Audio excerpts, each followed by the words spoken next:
नमस्कार दोस्तों, आप देख रहे हैं आपका यूट्यूब चैनल कृषि का और मैं हूं राकेश के कश्यप। आप इस बात से अगर वाकिफ़ होंगे कि कृषि और पशुपालन के जो समन्वय है उसके बगैर आपका और हमारा जीवन संभव नहीं। हम अपने कार्यक्रम को आगे ले जाएं उसके पहले एक अनुरोध कर देते हैं, अगर अभी तक आप हमारे यूट्यूब चैनल को सब्सक्राइब नहीं किए हैं तो सब्सक्राइब कर लें और इस कार्यक्रम को अगर आपने देखना शुरू किया है तो मेरा आपसे अनुरोध है कि आप इसको अंत तक देखिएगा।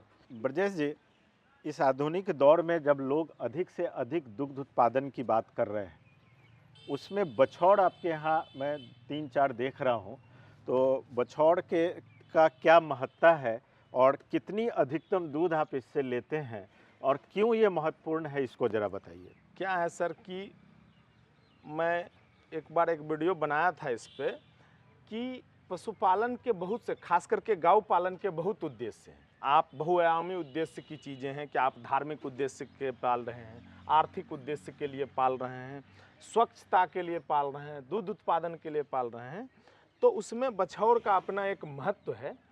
देसी का क्या कॉन्सेप्ट है ना कि हम गिर को देसी कहते हैं, साहिवाल को देसी कहते हैं, ऐसा नहीं है।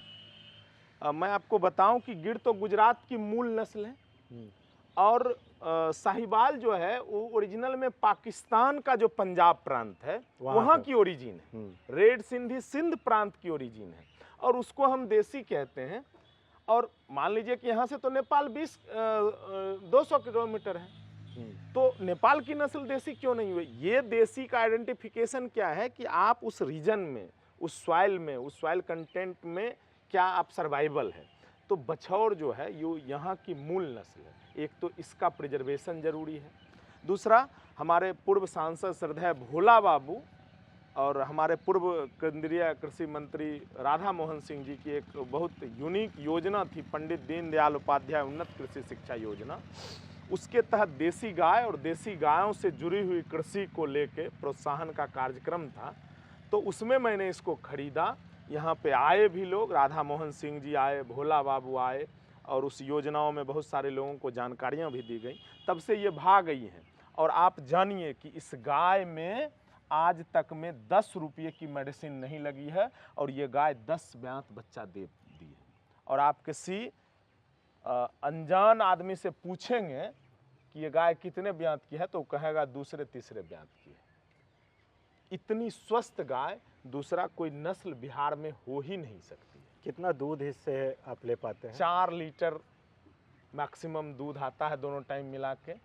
घर में बच्चे खाते हैं, मैं दूध नहीं खाता हूँ। ये हमारा दुर्भाग्य है कि मुझे एम्स से मना है 2007 के बाद मैं दूध नहीं खाया और ये ऑन रिकॉर्ड आज मैं पहली बार बोल रहा हूँ कैमरा पे। इससे पहले कभी मैंने चर्चा नहीं करी, लेकिन इनके दूध घर में बच्चे लोग खाते हैं। हमारा 2 परिवार है, एक हमारा और एक कौशल का। और इसका घी वगैरह का बड़ा महत्व है। आप मुंह में लगाइए मॉइस्चराइज़र के रूप में। आँख में आते हैं लोग कि 2 साल पुराना घी दीजिए, बच्चों के आँख में जलन हो रही है, उसमें इसका यूज है। कोई हमारे ऐसे माननीय लोग हैं जिनको कुछ इस तरह का कहीं पे ज्ञान आ गया तो उनके लिए भी कभी कभी उपलब्धता की जरूरत पड़ती है। यहीं पे सवाल है ना कि सामान्य किसान बछौर को रखे और उसको खिलाने पिलाने, जहाँ पे शायद सरकारों की भूमिका महत्वपूर्ण हो जाती है या जो कुछ लोग अफोर्ड कर सकते हैं, आज की स्थिति में बछौर वही है कि जैसे हाथी पालना। नहीं, थोड़ा सा दुर्भाग्य है कि आप जैसे पूर्णिया सीमेंट स्टेशन चले जाइए, एनडीडीबी का प्रोजेक्ट है, मैं एनडीडीबी का शिकायत नहीं कर रहा हूँ, लेकिन पूर्णिया में सीमेंट स्टेशन लगाने का मतलब था कि वहाँ बिहार की एक नस्ल है पूर्णिमा भी, जो सीमांचल का इलाका है वहाँ पूर्णिमा नस्ल की एक गाय है और एक जो गंगा की इलाका है गंगा तेरी और ये बछौर। तो ये 3 बिहार की मोटा मोटी मूल नस्ल थी। तो वहाँ क्या हमने बछौर के एक बुल पे काम किया? क्या ये नहीं किया? ये चैलेंजिंग है, ये होना चाहिए था और हम जा सकते हैं, 10 लीटर तक जा सकते थे इसमें भी। अब देखिए इसमें क्या है कि हमसे कुछ किसान लोगों का कहना है कि बछौर के मेल को किसानों तक पहुंचाया जाए, जिससे कि मतलब सेकंड जनरेशन। अभी सबसे बड़ा चैलेंज तो इसके मेल का है, कोई तो इसके मेल का पालन पोषण कर नहीं रहा है। हाँ, थोड़ा सा बैल की भी जरूरत नहीं है, बैल की ज़रूरत नहीं हुई। अब साढ़ नहीं है, बैल नहीं है, तो आप सेकंड जनरेशन कैसे लेंगे? उस दौड़ में ये बछौर पीछे रह गई। लेकिन अगर आप तमाम गाय जो यहाँ लगी हुई है और बंधी हुई है, उसमें जब आप इसको देखेंगे तो आपको खुद ब खुद अंतर महसूस होगा कि बछौर के बिहार की जो शालीनता है, वो बिहार के व्यक्तियों में ही नहीं है, बिहार के पशुओं में भी एग्जैक्टली है ना। तो मतलब इतनी सोबर गाय, इतनी डोसा, इतने प्यार से आप इसके पास आएंगे और अगर आपको यह मौका लगे कि इसके ऊपर आप हाथ फेर पाएँ, तो इससे भी आपकी बहुत सारी बीमारी दूर हो जाएगी। बिल्कुल। मतलब ये कहने के लिए नहीं है, लेकिन और ये निसंदेह जब कोई आदमी इसको आप रख रहे हैं, तो आपको इसका लाभ दिख रहा होगा। बिल्कुल पॉजिटिव एनर्जी मिलती है। आप जब गौशाला में आएंगे, आप ऐसा देख पाएंगे कि मेरे गौशाला में कभी मैं मिल्क प्रोडक्शन बहुत हो, 50 लीटर हो, ऐसा मेरे प्रायोरिटी में नहीं रहा, जबकि यहाँ सारे संसाधन उपलब्ध हैं। तो हमारे यहाँ फ्रिजियन भी हैं, साहिवाल भी हैं, क्रॉस भी हैं और गिर भी है, थार पार्कर भी है। लेकिन जो सुकून ये गाय देती है, आप आएंगे पास में, जो एनर्जी एक वो आप कहते हैं ना साइलेंट एनर्जी जो निकलती है, वो फिर दूसरी जगह नहीं मिल पाती।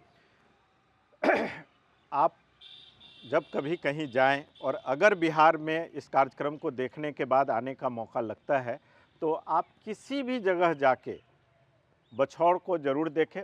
मेरा उद्देश्य सिर्फ ये है कि हमारी पहचान इससे बनी हुई है और ये आपको बहुत कम देखने को मिलेगी। उसका मूल कारण है कि दूध का उत्पादन कम होता है और व्यावसायिक युग में हम इस बात में उलझ गए हैं कि हम अधिक से अधिक दूध उत्पादन करें और लाभ कमाएं। अगर किन्हीं के पास भी 100 गाय की डेयरी है, 50 गाय की डेयरी है, तो मेरा उनसे अनुरोध होगा कि 1-2 गाय बछौर ज़रूर रखें। ब्रजेश जी, बहुत अच्छा लगा आपके फार्म पे। बाकी चीज़ों पे तो आगे भी चर्चा होगी, लेकिन मेरे लिए ये बड़ा सुकून का था कि बछौर लोग सांकेतिक रूप से एक रखते हैं, आपने 3-4 बछौर रखा है, तो उससे ये मैं महसूस कर सकता हूँ कि बछौर के प्रति आपका लगाव क्या है और उसके रखने का कोई ना कोई गुणात्मक लाभ आपको मिल रहा होगा। इस कार्यक्रम को यहीं देते हैं विराम और गौपालन से संबंधित या गांव के परिवेश से संबंधित बहुत सारी बातें अब मैं ब्रजेश जी के साथ लेकर आऊँगा आपके लिए, लेकिन आपको उसके लिए एक छोटा सा प्रयास करना है कि आप मेरे इस YouTube चैनल को सब्सक्राइब कर लें, लाइक करके बेल आइकॉन ज़रूर दबाएं। और इस व्यस्तम ज़िंदगी में मैं दावे के साथ कह रहा हूं कि जो 10, 15, 20 मिनट आप इस चैनल पे दीजिएगा, वो आपके अंदर एक सकारात्मक ऊर्जा, पॉजिटिव एनर्जी ज़रूर देगी। ये मेरा आपके साथ वादा है। नमस्कार। नमस्कार।